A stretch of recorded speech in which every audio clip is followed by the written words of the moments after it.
June 25, 1975 ಪ್ರಧಾನಿ ಇಂದಿರಾ ಗಾಂಧಿಯ ಸಲಹೆಯ ಮೇರೆಗೆ ರಾಷ್ಟ್ರಪತಿ ಫಕ್ರುದ್ದೀನ್ ಅಲಿ ಅಹಮದ್ ಸಂವಿಧಾನದ ಅನುಚ್ಛೇದ 352 ಅಡಿಯಲ್ಲಿ ಆಂತರಿಕ ಗಲಭೆ ಎಂಬ ಕಾರಣಕ್ಕೆ ತುರ್ತು ಪರಿಸ್ಥಿತಿ ಘೋಷಿಸಿದರು.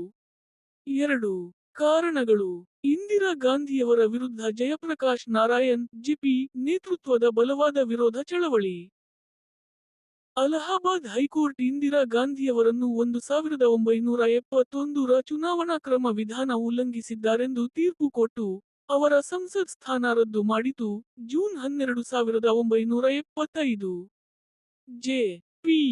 ಜೂನ್ 25 ರಂದು ದೆಹಲಿಯಲ್ಲಿ ಬೃಹತ್ ಪ್ರತಿಭಟನೆ ಯೋಜಿಸಿದ್ದರು. 3 ಮುಖ್ಯ ಲಕ್ಷಣಗಳು. ಕರಾಳ ಕಾಲ.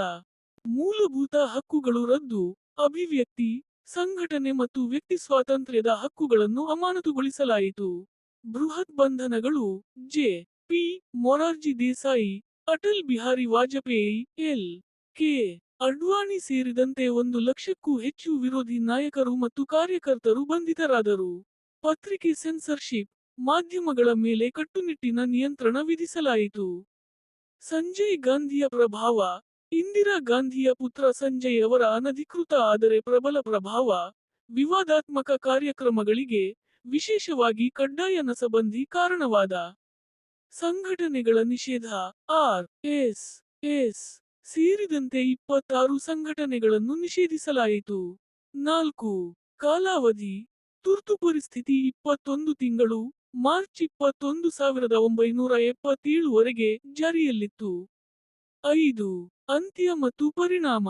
1977 ರ ಆರಂಭದಲ್ಲಿ ಇಂದಿರಾ ಗಾಂಧಿ ಅಕಸ್ಮಾತ್ ಲೋಕಸಭಾ ಚುನಾವಣೆ ಘೋಷಿಸಿದರು. ಜನತಾ ಪಕ್ಷ, ವಿರೋಧ ಪಕ್ಷಗಳ ಒಕ್ಕೂಟ ಚುನಾವಣೆಯಲ್ಲಿ ನಿರ್ಣಾಯಕವಾಗಿ ಗೆದ್ದಿತು. ಇಂದಿರಾ ಗಾಂಧಿ ಮತ್ತು ಕಾಂಗ್ರೆಸ್ ಸೋತರು. ಮೊರಾರ್ಜಿ ದೇಸಾಯಿ ಪ್ರಧಾನಿಯಾದರು.